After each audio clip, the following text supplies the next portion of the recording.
Becoming accustomed to luxury. Welcome to the Steelo Podcast, a podcast where we share stories, insights, and business advice from our experience in the steel industry and behind the scenes here at Steelo.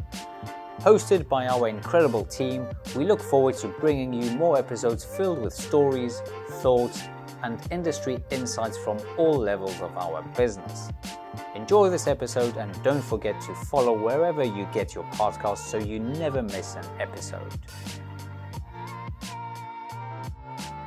Hello and welcome to today's Steelo Podcast, where I'll be talking about a very fascinating thing that happens with employees and sort of new additions to the company.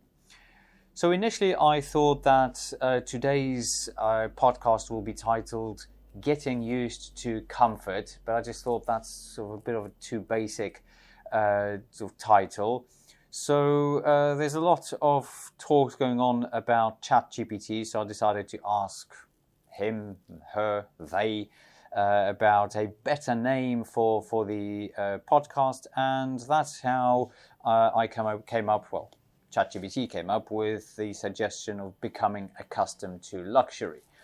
So I then asked for some more, are there any other ways of saying it? So I got 10 more suggestions, but I still think that becoming accustomed to luxury is really to the point as to what I would like to discuss today.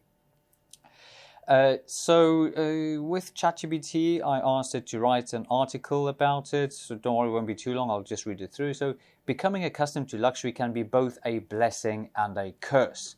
While it's natural to enjoy comfort and convenience, it's important to recognize the value of simplicity and frugality.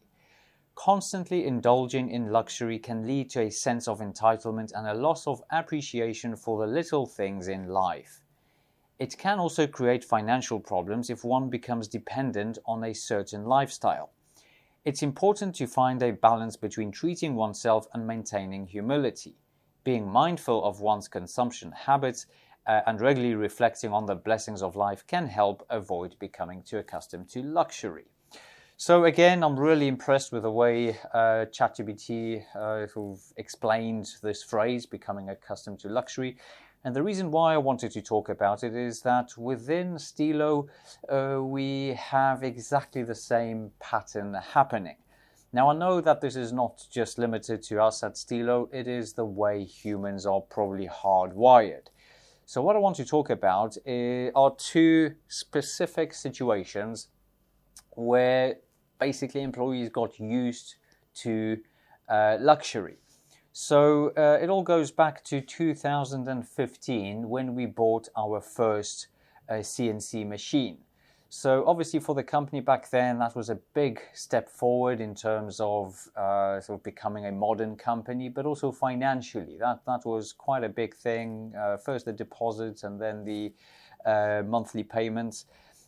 So we also had to send some employees for training, and that was done abroad and so on. So after waiting for the machine and it was installed, surprisingly, the machine wasn't used at all. And the machine is used to drill holes in beams, and the sort of less modern way, or the traditional way, is to use magnetic base drill. So you basically have a drill with a very strong electromagnetic base, which when you switch on the electromagnet, it sort of clamps onto the material on the steel that you are about to drill. Now this is a sort of tedious job. You have to manually measure the layout of the holes. You then have to scribe it, then punch it, and then use a magnetic drill to drill. You have to apply a lot of coolant. You then have sort of swarf everywhere. It's a very, very messy job. So when we had this machine installed, I thought that everyone will be over the moon and then everyone will be on the machine straight away. But surprise, surprise, that was not the case. The machine was standing idle, whereas the guys were still using the old school magnetic machine. And for me, the reason why I started Steelo was to actually be at the forefront in terms of innovation, being a sort of professional provider of structural steel with the most modern machinery possible.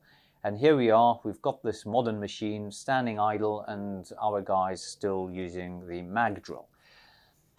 So I went out onto the production floor every now and then and asked them, well, why are you not using the machine? And the response was, well, by the time I set up all the settings and get the file up and so on, I might as well just drill it manually. I'm like, maybe they're right. I mean, maybe just 4 holes, maybe they got a point, maybe it only works for splices where you have many more holes to drill. So I mean, I knew we have to use that machine, but indeed I sort of tried to understand their thinking, and bearing in mind that they spend every day on the shop floor, they're obviously more proficient than I am in what they do. But then I thought that, well, maybe it is down to just perception and like a mental block where people are just used to the old and they don't want to use the new. So I organized a competition called Man versus Machine, during which we sort of had a splice connection, but only on one beam, so sort of half of a splice. So I think we had probably sort of 12, maybe 14 holes to drill, 6 on the one flange, 6 on the other flange, and then 2 in the web. And it was basically ready, steady, and go. And it was hilarious because the guy using the machine, he was like sort of walking very slowly at a leisurely pace and then sort of just clicking the monitor. The machine was still standing idle, doing nothing when he was clicking. The guy doing the drilling manually, he was rushing around, and because of the fact that he was rushing around, he was dropping his scriber and then puncher, and it was basically, he was all over the place. But, to be fair, he started drilling first, so we quickly scribed whatever he needed and started drilling. It did take probably the minute or so to get the right file up and then get the machine going, bearing in mind that the operator of the new machine wasn't proficient at all yet. But he got it going, and suddenly the machine drilled all these 6 holes, paused for a while to rotate the beam for the web, and then by the time the machine was sort of finishing off, so doing the other side of the beam, the manual guy drilling using a mag drill was only into his probably 3rd, maybe 4th hole on the first flange. So the machine just outperformed the human operator, probably, I don't know, 4-fold, maybe 5-fold, and that still wasn't enough to convince people that the machine is faster. So after that competition, and we've recorded it, and yeah, I've got it somewhere on my computer. It's always so fun to watch. But even after that, the guys still use the mag drill. So our offices are next door to production, and whenever I heard a magnetic drill being used, I instantly walked out and said, guys, no use of a mag drill. And I kept emphasizing the fact that mag drills are basically banned. And indeed, it probably was a slower start, but it was necessary for people to get used to the new machine. Now, that probably would have been a nice ending of the story, but it's actually just the intro of what I want to discuss today. So fast forward a few months, obviously the machine is now used day in, day out, and sort of all the drilling is done on the machine. And now the tide has turned completely. So when the machine is down, like, I don't know, just for maintenance, or maybe there's an issue, then everyone is panicking on the shop floor that, oh my God, how are we going to continue fabricating? The machine's down, we basically can't work at all. So that is why I was like, oh my God, I mean, just typical. Firstly, we can't get the machine to be used at all, and now everyone's so used to the machine, to the luxurious solution, that when it's down, people are running around like headless chickens and just sort of saying that they just can't work. And then we have it till this day. The annoying bit is that when our machine is down, we then indeed have to go back to manual drilling, which is a massive step back, bearing in mind that when we introduced the machine, we had many less. Sort of the mistake rate has plummeted, like it was only 10% of the initial mistake rate. So when the machine is down, then we have to revert back to manual drilling, which, like I said, is very annoying because it is a massive step back for us. So we not only now working at a slower pace, so we have to pay the guys more when they stay overtime. We also have to pay for repairing the machine. So it's a double whammy. So when the machine's working, everyone's happy. When it stops, it's terrible. Not only for the guys, but also for the company. But the most hilarious thing here is that something that they were very slow to adapt on, now it's something that they just can't imagine working without. So this is the first situation. The second situation was almost exactly the same, and that is to do with our overhead cranes. So we initially operated in our unit without the overhead cranes because, well, firstly, we were growing and it was a new unit for us. It was massive compared to our previous unit. And I knew we can't just have everything installed overnight. It was a process, and it took a few months before we got the CNC machines and then the overhead crane and so on. Plus the overhead crane had to be designed around our layout, and that depended on the CNC machines. But yeah, CNC machines, the choice was dependent on how we sort of operated and how much we can afford to invest and so on. So it wasn't that straightforward. But eventually we designed a layout that works very well till this day. Basically, we have 3 overhead cranes covering 3 different parts of the unit. Initially, obviously, the guys had to work using just forklifts. But we still designed the overhead cranes in a way that if they are down, I don't know, for service or basically they break down, you can still reach every corner of the unit with a forklift. So just so we have a backup. And initially when we installed the overhead cranes, as you can imagine, quite a big expense for a growing company, the same thing happened. They just didn't want to use it. It's too slow. And they proved to me, they were showing, look, Michael, if I'm on a forklift, I can just go straight into a welding bay, offload, and off I go whizzing around somewhere else. Whereas the overhead cranes that we happen to buy are slow. And indeed, when you looked at it, you thought, okay, well, maybe it is slower than our previous overhead crane, so maybe they've got a point. Nevertheless, again, I had to sort of walk out onto the shop floor multiple times, quite often citing health and safety, saying, guys, why are you manhandling it? You've got an overhead crane waiting for you. Obviously, the answer was, well, by the time I move the empty overhead crane over to where I need it, then I might as well just manually chuck it. So again, I had to enforce a rule that there's no manual lifting. Everything has to be done using a crane, and also forklifts are banned inside the unit for moving steelwork around. So unfortunately, I had to be very harsh. And it worked. After some time, probably a week or two, the guys got used to the overhead cranes, and guess what?